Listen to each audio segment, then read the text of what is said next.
Welcome to the Liquidity Event, a show about all things personal finance with a laser focus on taxes, financial independence, and equity compensation. Hosted by AJ and Shane of Brooklyn FI, each episode will focus on a personal finance topic, some driven by news headlines and sometimes driven by listener questions. And sometimes you'll just get two money nerds rambling about what they think is interesting. Just a quick note before we get started, this podcast is for informational purposes only and should not be considered tax or investment advice. Hello, and welcome to the Liquidity Event. I'm your host, Ali Jane Ayers, and this is episode 147, being recorded on May 20th, 2025. What year is it? Airing on May 23rd. A quick reminder for you listeners, we will answer your questions on the pod. If you leave us a voice message, you can disguise your voice, use a fake name if you're shy. That link is memo.fm/the Liquidity Event. Today on the show, I've got a clown car full of chief investment officers. I am joined by Peter Lazaroff and Rubin Miller. Peter is a CFA and CFP and Chief Investment Officer, which is not a real job, of Plancorp. He is also the author of Making Money Simple and a new book called Your Perfect Portfolio. He subsists exclusively on frozen pizza, Diet Coke, and Manhattans. I am also joined by Rubin Miller, founder and Chief Investment Officer of Peltoma Capital Partners.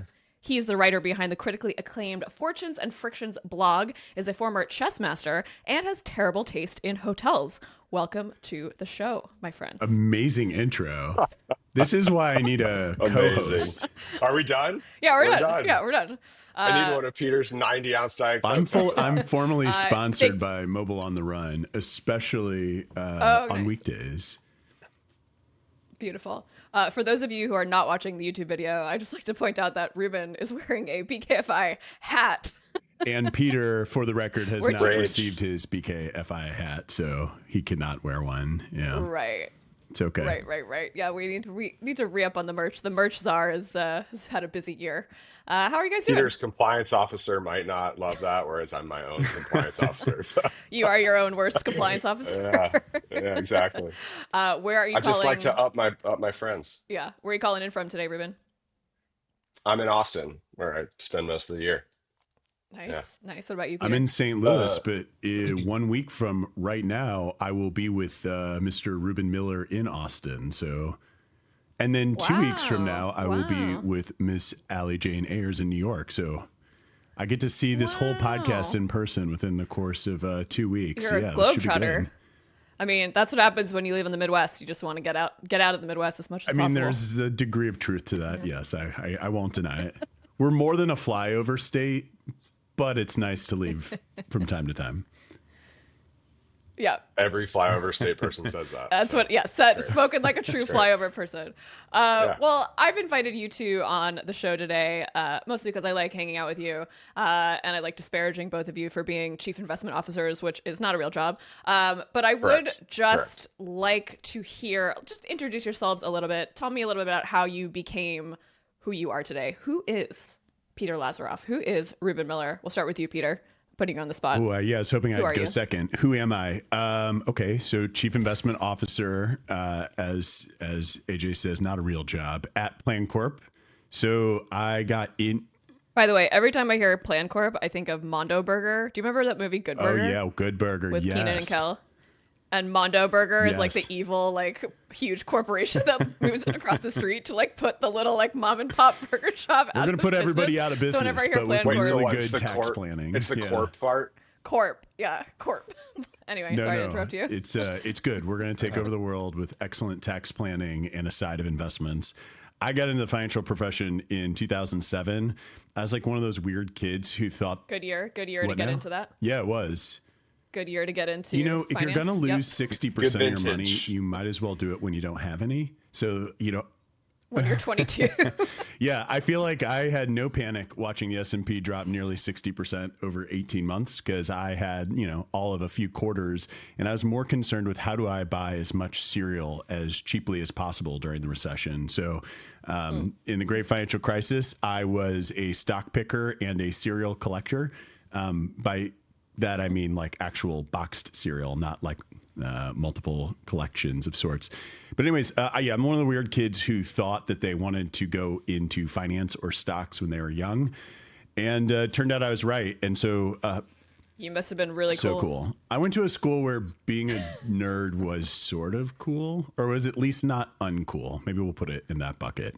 Yeah, and so I started, I was an analyst, studying for my CFA exams. Once I did that, I started, Rubin had to do it too. Also, quick pour one out for Mr. Shane Mason, who is not joining us today because he is in Edinburgh, Scotland, taking his CFA level 1 That sounds exam. awful. So as Shane likes to say, dear listener, Shane has lost his mind and is taking the CFA exams. A lot of work. And wait, let's go back to Peter pumping. Well, up you told me to brand. tell you how I got here. So I've been here since 2007. I started a blog. I started a podcast, The Long-Term Investor, both of which you have been on, incredible guest episodes. And yeah, it's just fun to like reach a big audience. You can help more than just our client base when you have platforms like this, offer free advice to the masses. And when you have this type of knowledge, to us, we probably take it, some of our colleagues take it for granted, but there's some stuff we can share. It's really helpful. So try to do that as much as we can. Mm-hmm. Yeah. Do you get a lot of friends and family texts about, hey, which 401k investment should I pick? Like, are you seen as that person, or have you sort of shut that down? I feel like when I'm at a party in person, it's a lot like when you find out somebody's a doctor and then you just start explaining all your medical issues to them. I do feel like I get a lot of disclosure of people's personal finances at parties about. What is going on in the Do Midwest? you not, when you meet a doctor, you meet like an doctors. orthopedic surgeon, you're like, oh man, my shoulder's been hurting. I've been doing this. What do you think? That never happens to you? Not once has that ever happened in my life. What about you, Rubin? Not enough to mention it on a podcast. I mean, but that's just a normal societal thing. Trust me, every doctor listening, even though I know your audience isn't really doctors, they are all like, yes, that's what happens. So yeah, I think a lot of people disclose stuff to me, and I feel like when I was younger, perhaps more formally, people would like shoot me emails, but a lot of like comments and replies and DMs, like this, that, or the other. The group text from time to time when the market's down a lot. I actually have one friend who's a really good indicator in the group text because he sort of panics, and it's like right at the time when you know you should be buying.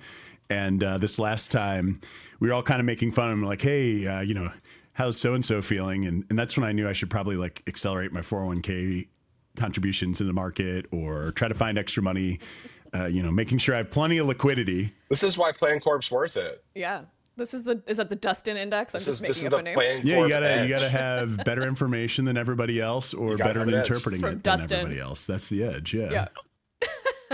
All right, Rubin, what's your edge? How did you get here? It's interesting. I think I'm 1 year older than Peter, at least in college, and but not probably in life. For us at this stage in our life, not 13 years better older hair, in life. taller, 1 year Rubin older. has swimsuit model hair. For those of you who are not watching, Let's see the hair. you gotta Come on, let's see the hair. You gotta check out Rubin. Take the hair out. Take that. Come on. Oh yeah, so good. Thank you. I feel like I lump these years together. Like 2010 to 2015, I don't really remember much besides there was like a European debt crisis. Like not much happened that we have a name for. But I graduated college in '06, and so like I was a bond trader during the great financial crisis, and I remember everything. Mm-hmm. So like I didn't have money to my name either, Is that like the Peter. title of but your like memoir? I remember everything. And every weekend. But like it was very formative for my career. And had I graduated in 2009 or something, I wouldn't have gotten any of that. But I was not like Peter. I did not know I wanted to go into this world. Graduated college. As you mentioned, I was a competitive chess player as a kid, and sort of a former mentor of mine was a bond trader in Chicago, and it's like, you'd be really good at this. I was not, but he thought I would be, and thankfully subsidized me for a while. So I went out there to Chicago. I grew up in Ohio. I moved to Chicago. I ended up actually realizing I could probably have a career as a trader, but I needed to have like a better learning curve. So I left the first firm and went to a place that had a little bit more of a training program. I was a trader for 7 years. I left to go to business school, and then out of business school, sort of had an epiphany about the way markets work. And I kind of, I realized that, there's all these smart people buying and selling stocks all day. Like, should it really be that easy to beat the market? And I said this to my my MBA professor, and she said you should go try to get a job at Dimensional if you're starting to think that way. I'd never heard of Dimensional, but many of your listeners maybe have. It's a big fund complex, mutual funds, ETFs, globally renowned, a really, really cool place that has Nobel Prize winners in the hallways and things like that. Feels like a think tank when you work there. And I was lucky to get a job there and spent a lot of my career there. And then about 4 years ago, I decided to be an advisor. My former job at Dimensional was serving advisors, and I decided to go to the other side of the table. And about 2 years ago, I launched my own firm, Peltoma, as you mentioned. And there's Peter and my firm look very different. Peter's is very large. Mine is just three of us. We obviously do a lot better job than Peter, but but not as good as Brooklyn FI, obviously. but not as good as Brooklyn FI. And so I would say, for your listeners, like general, the way we always joke about it as friends is kind of like my firm. It feels a lot like Brooklyn FI, but we're 4 or 5 years younger or whatever. So we hope to attain the levels that you listeners have. are getting in on the ground floor of the Rubin Miller business, is what he's trying to say. Yes. Yeah. There you go. I forgot to mention something in Peter's intro, that Peter is Rubin's head of PR also. If you meet me in person, all I'll do is talk about Rubin's blog, Fortunes and Frictions. Yeah. Thank you. And you also show pictures of your children and then talk about my blog. Kids come first. One thing I was going to say, was like what Peter said about advice to the masses. As I was having this other podcast conversation recently, and like we really clicked in on this. Wait, you go on other podcasts? What? I don't mean to. Everybody makes mistakes. I think it's a great generation for advisors who make content, because not all of us are that driven by just like talking to wealthy people all day. But many of us, that has become where our differentiated expertise is. When you think about taxes, like who has tax problems, it tends to be rich people. But that doesn't mean we're all nurtured by this. And so our firms have initiatives to help people other than maybe what ends up being our core client. But also these are opportunities for us to do that. So kudos to AJ and Peter for having podcasts and sort of letting us get these messages out to a broader audience than's typically served by our industry. Yeah, that's a great point. I think, it's like our own expertise price us out of helping the people that we originally set out to help. I mean, that was Brooklyn FI's story. When we started out, you could get advice from Shane and I. Both of us would show up to the meeting at our WeWork in Williamsburg, pay us $190 a month, and we'll do your taxes. We'll give you a financial plan. We'll answer your email whenever you want. We'll have a 3-hour meeting on a Saturday if you need us. And, now we became, the nation's leading experts in equity comp. Like, that's going to be more expensive, so you like price yourself out of helping the people that you want to. So great point. Speaking of helping, that's why you give away 80% of your profits. Yeah, exactly. Yes, right? Exactly. To help others. Exactly. To the fund. You both have a ton of expertise in the investing space. You've worked with clients for a combined, sounds like close to 40 years, if I put the two of you together. Crazy. We're old. So, right now, obviously there's a lot of volatility in the markets. That's boring. Anyone can read the headlines. Anyone can look at their portfolio.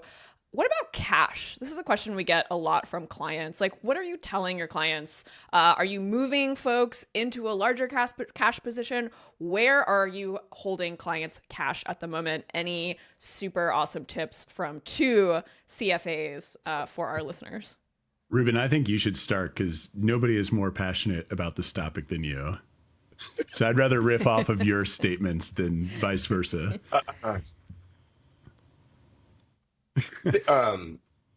I would say to start, like, this environment around cash began, around 2.5, 3 years ago, where what we call short-term interest rates, basically the yield you can get on a short-term bond, which should, all intents and purposes, is just like a high-yield savings account. Those things didn't used to give us anything 4 years ago, right. And then now all of a sudden they do.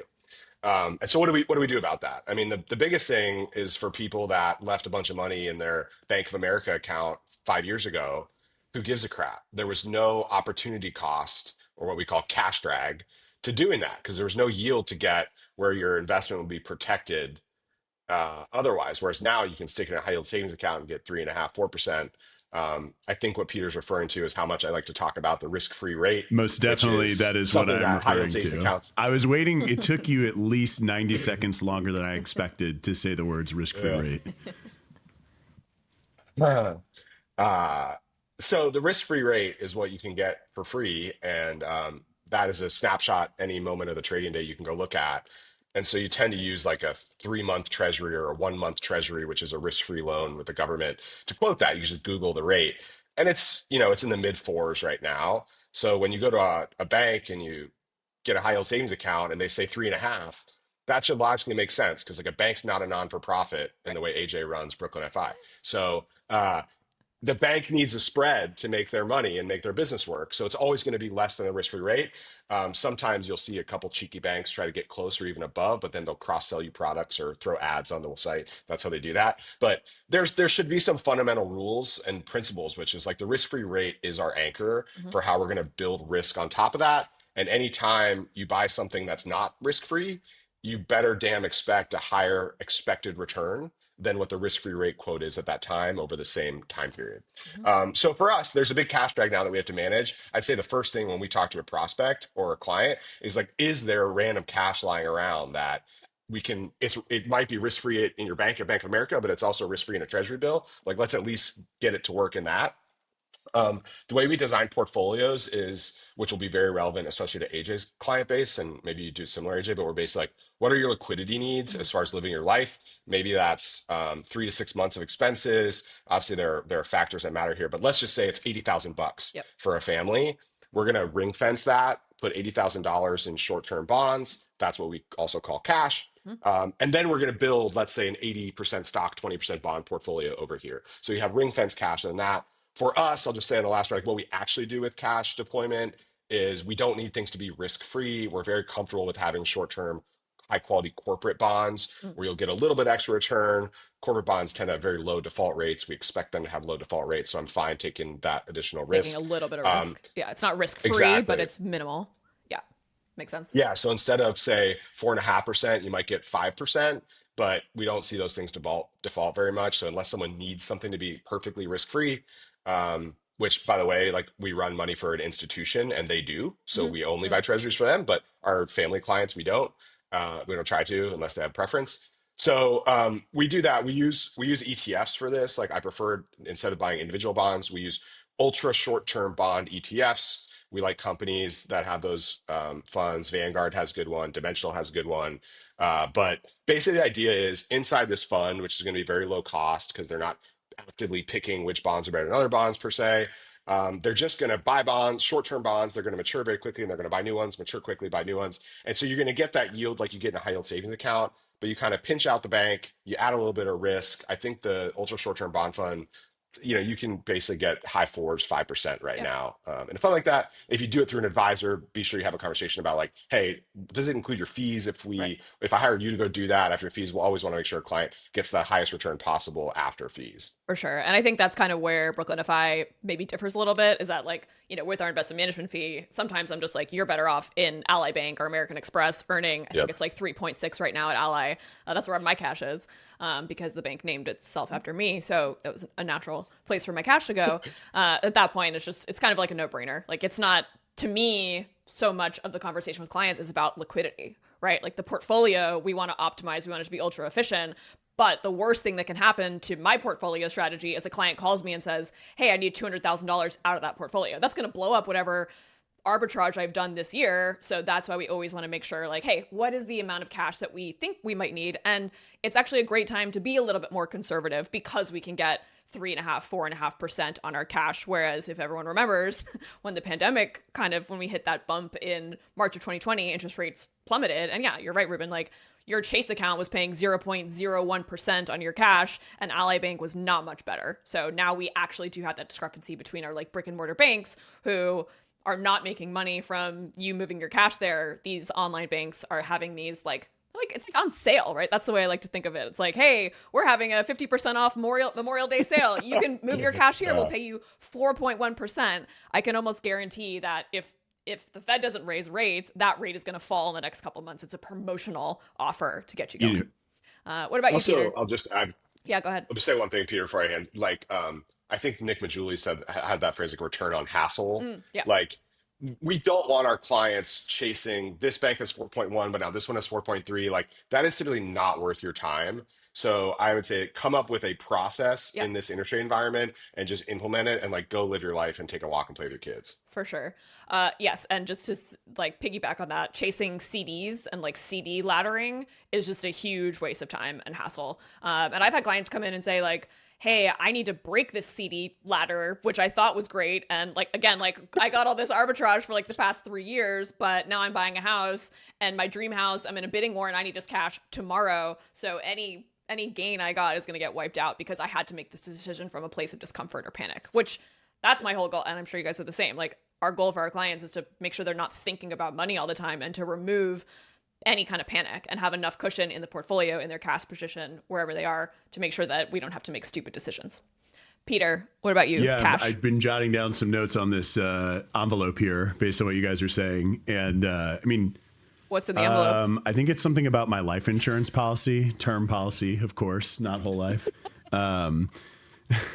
Just Your variable annuity? Just a basic term policy. That Rubin sold it you? says act now, important notice about your policy. So I'll probably, after I'm done using these notes, throw it away without opening. That's what real financial advisors do, by the way. So, I mean, I think the last thing you said, AJ, you know, I kind of think of, okay, you started with like, how do we manage cash? But the last thing you'd mentioned was like, why do we invest? And like, when you take a step back, any decision that we're making in the portfolio, you invest. I mean, I think my personal opinion is the first principle is you invest to outpace inflation without taking undue risk. And so when you look at cash, there's portfolio cash and there's balance sheet cash. And portfolio cash, I think we try to keep as low as possible. I mean, realistically, dividends and interest payments are coming in from the funds that we own. But I think we target like... What's your average client age? Peter? Oh, geez, I have no idea. I mean... 87. Yeah, we're in trouble. I gotta think it's under 60, but it's probably like mid 50s would be my guess. And so like our average target cash is 0.15% in the portfolio. And then like what you do on the balance sheet is more like what you two are talking about, like liquidity needs. And some people are like gung ho on making sure you have 12 months expenses in cash or some round number in cash. And I don't think it really matters. I think everyone's approach is going to be different as long as you have a system, kind of like Rubin said, and as long as you're not just letting it sit in a checking account and you actually earn some yield.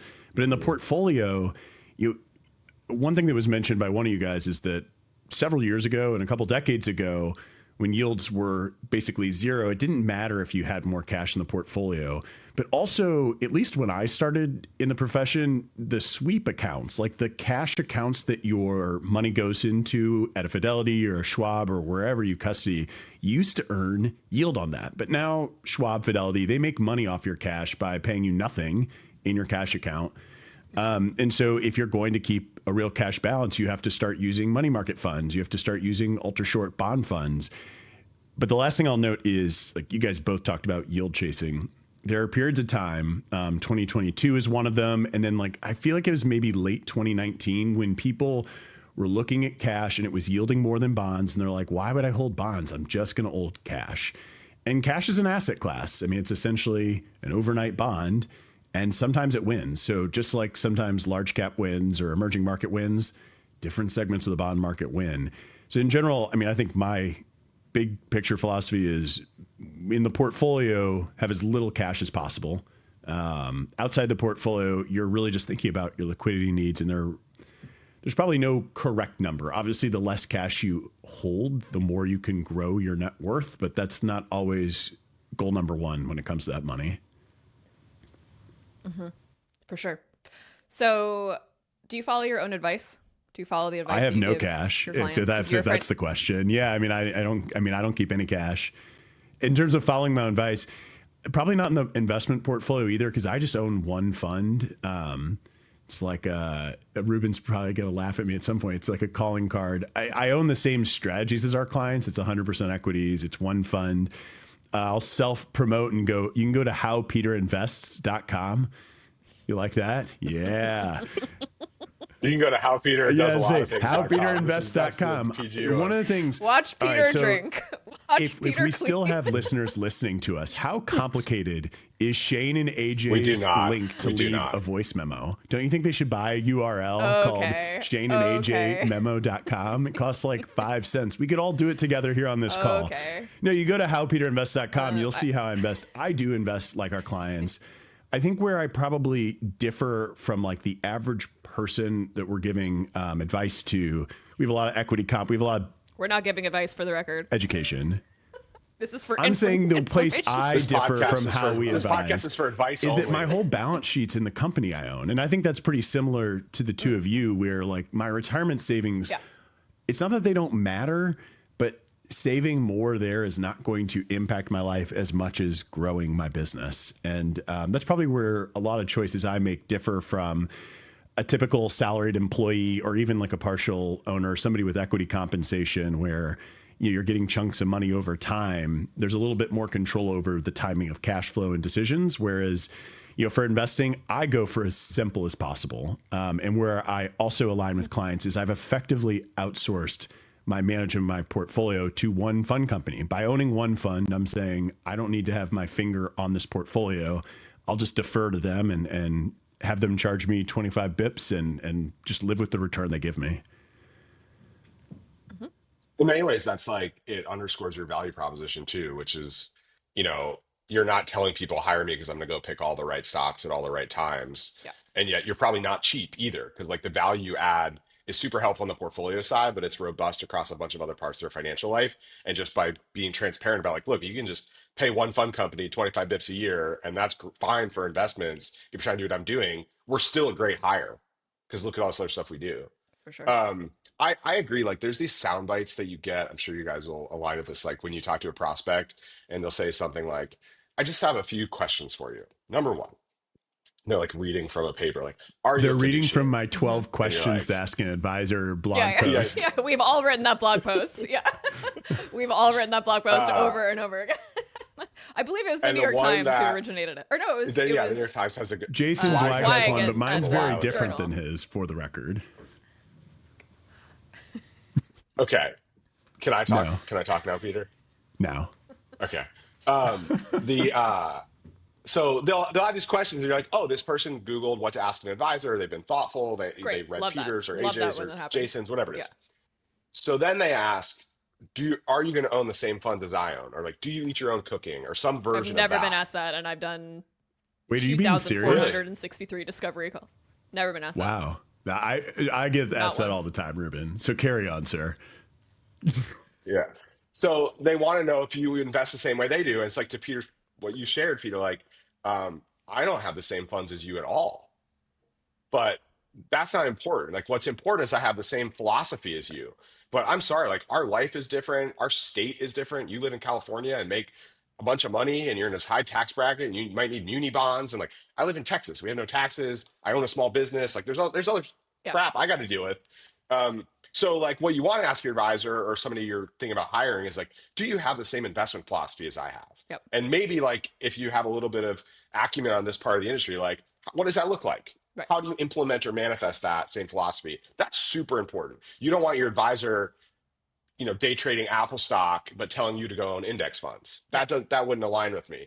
But as Peter said, like, we all own these businesses. I mean, even us are a little different, right? Like, Peter owns a smaller amount of a really large firm. Yep. AJ owns a big slug of a medium-sized firm, and I own a lot of a small firm. But like, we all kind of deal with very similar things as far as business owners, which is like, a lot of our wealth is tied up in this illiquid asset that we're trying to figure out how to optimize how we use that. But we don't have the same problems as someone who works at Meta and lives in San Francisco and is trying to do a mega backdoor Roth IRA every year to meet their retirement goals. Right. So yes, I eat my own cooking, but oftentimes my portfolio doesn't look anything like my clients. For sure. Yeah. I mean, I think that's part of it too. That's something I struggle with to that point exactly is, I am basically 95% of my net worth is concentrated in one asset, which is the business that I own. And I have a very direct impact on the outcome of that business, right? Whether it grows, how profitable it is. Like, these are decisions that I have a direct say in. Whereas if you look at someone who's got early company, they're employee number 6 at a startup, like, we're encouraging them to diversify because they don't have control over the outcomes, right? And of course there are market risks to any business. But I feel very much in control of the outcomes of my business. Whereas if you're an employee with equity compensation, sure, you might know about the product roadmap, but who knows? You don't know you don't know who's building in stealth mode as a competitor that's going to wipe out all your value. So I don't know. I'm just admitting. Peter's definitely going to wipe out all of my shareholder value. I have no doubt. It's my sole purpose when I get out of bed every day. Yeah. Oh my God. All right. So let's do some bullshit calling. What do you think we've been doing? Oh, I'm asking you to call it bullshit. Okay. All right. I feel like we're keeping this very on serious Peter the whole relative to where it could have gone. So if this is the portion where we're supposed to go off the rails, I will. Well done. Yeah. All right. Oh, please Okay. feel free. All right. What is something you see other advisors talking about or people in the news talking about when it comes to investing that you are like, this is 100% bullshit, and make it something like not. Oh, stupid. so I can't say Rubin what's Miller. What's a strategy you see? Yeah, you can't say Rubin Miller. You know what? So, and I can start to dovetail us to a place I know that Rubin doesn't like eventually, but like I think tax loss harvesting gets overvalued to some extent. Like if you have an explicit, yeah, because you live in Missouri. Actually, Missouri's about to have no state capital gains tax, along with 8 other states. Actually, you're the one who passed me that article, so thank you, Ellie Jane Ayers, for hat tip there. You're welcome. I think in general, I mean, there was obviously this period where like Wealthfront and Betterment and Ellevest and Personal Capital were like, we're adding percentage points via tax loss harvesting, which was totally bogus, and there were lawsuits over it. So we know that's not true. Vanguard has a great white paper that shows that unless you are investing at least half of the tax savings from tax loss harvesting, meaning like you are cutting a new check and depositing money into your investment account based on the taxes you would have paid. If you don't do that, there's not a lot of value to tax loss harvesting. Now, if you have equity compensation or you're selling a business and you know there's liquidity on the horizon, there's a liquidity event. Yes, AJ, I see you making the face. Yes, podcast call out. Yeah, then there's a lot of value there. And so I think in general, for example, SMAs and direct indexing are probably getting overpitched because people are overvaluing tax loss harvesting. But Rubin, I know that you don't love SMAs, direct indexing to begin with. Is it for the same reason? And I'm being genuine, like audience, I'm not leading them with a question I know the answer to, like I do when I'm hosting my own podcast. Like, what is it that you don't like about SMAs and direct indexing yourself? Okay. So it's not, it's a great thread because again, we all run different businesses with mostly different client profiles. I think AJ's and mine are probably closer than yours. For me, tax loss harvesting is super useful for our typical client. So like these people tend to live in big cities, work for big companies. So they're getting a lot of, let's say, RSUs vesting, which tends to just with the natural flow of the market does provide a lot of tax loss harvesting opportunities.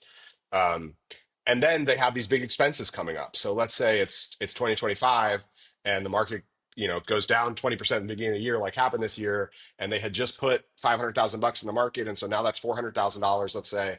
There's a $100,000 loss that if I capture, and then later this year, like's happening with multiple firms right now, they say, hey, we have this big renovation going on right now. We have like very little money to use for it. We need to pull some money from the portfolio. I can go sell something. Maybe it's a concentrated stock position they work at Apple, and it's $100,000 of an Apple that has a huge gain in it that normally they would owe federal capital gains tax on, state capital gains tax on, and NIT's tax. Like tax in California are basically a third of your sale.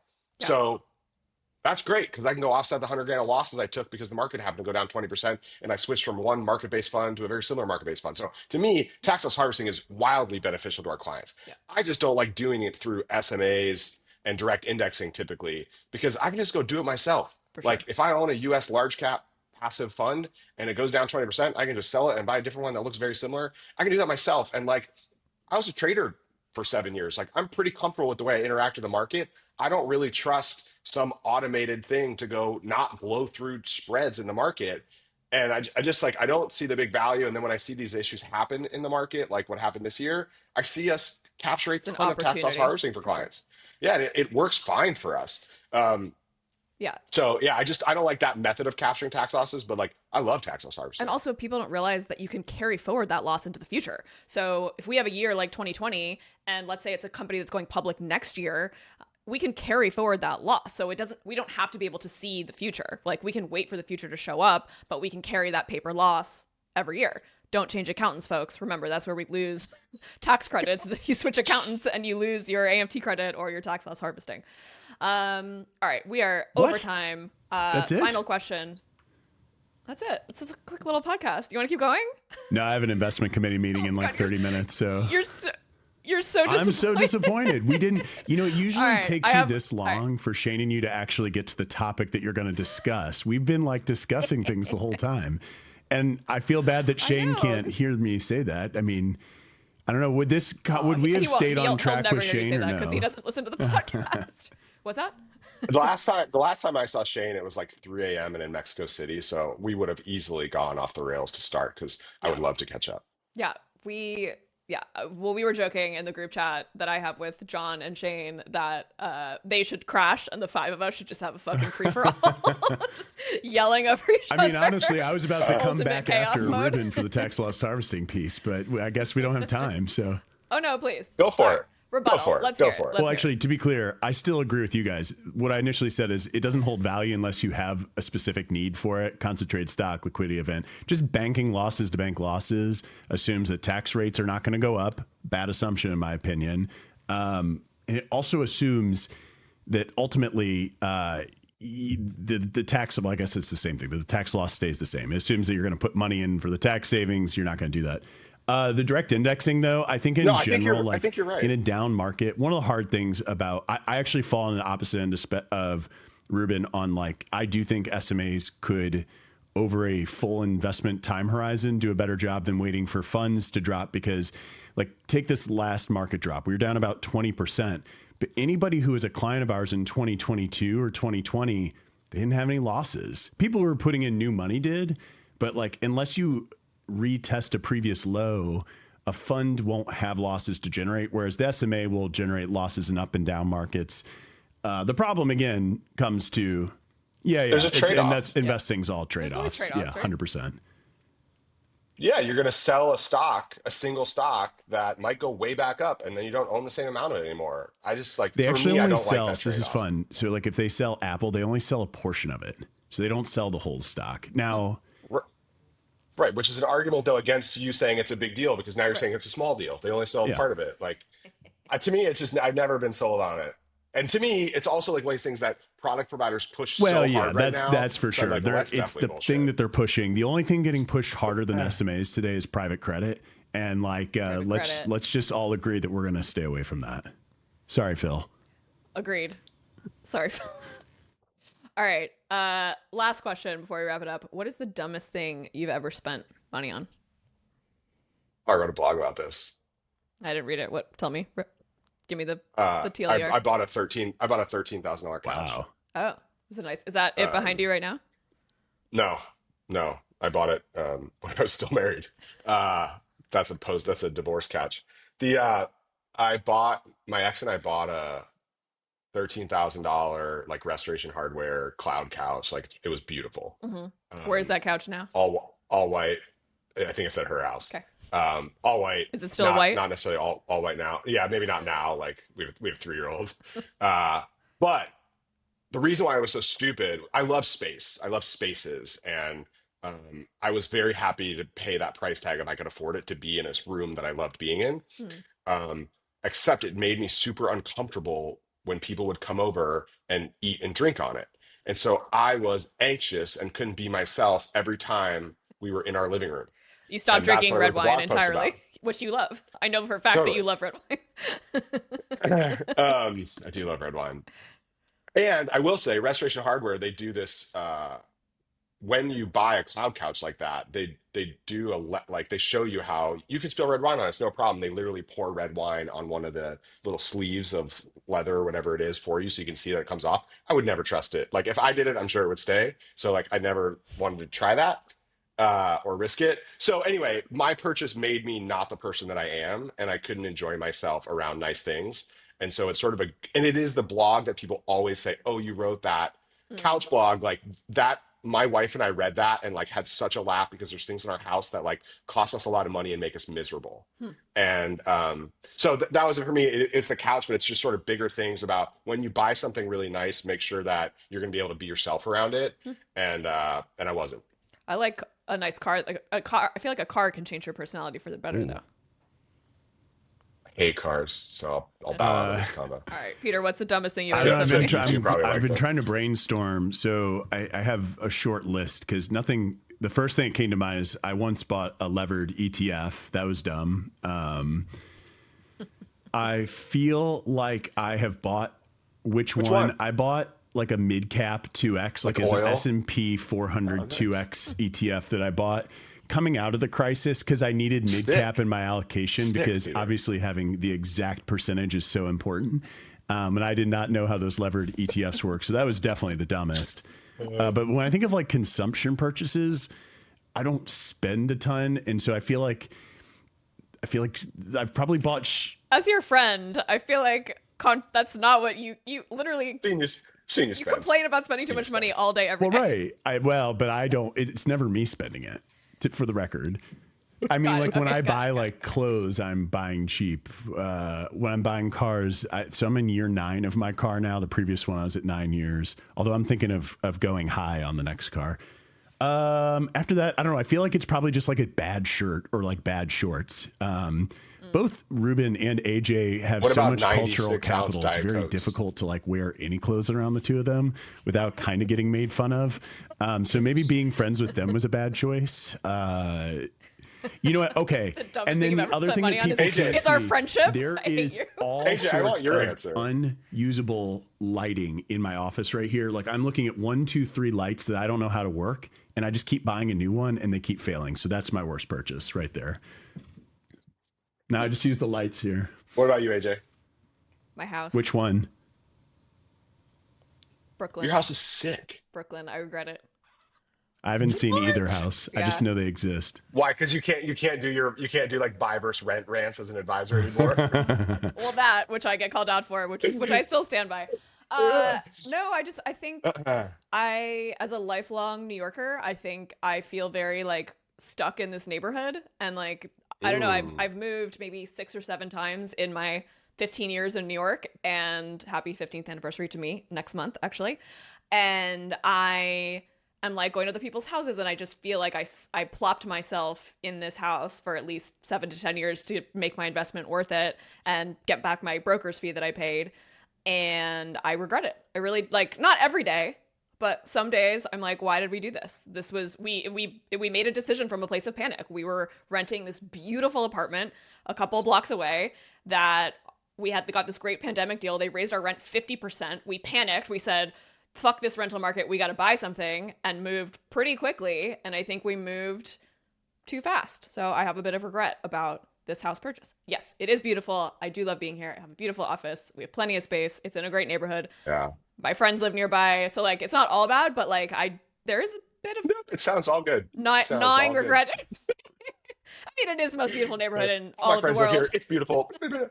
I was lucky enough to go there was that last summer or no, maybe fall? Yeah. Fall. It was beautiful. I hear there's even a tree or two there. I'll be back. There's I'm looking at a tree right now, and it's dumping leaves on my car. So life is good. Life is good here in Brooklyn. Well, it was such a pleasure to have the two of you on the Liquidity Event. Thank you for being longtime listeners. Thank you for your wisdom. And it's just always great to see the two of you. Thank you, listeners, for listening to us. You can email us your financial problems at liquidityevent@brooklynfi.com. And finally, Stans can leave us a review if they want to be weird about it. I'll see you next week. Nice, y'all.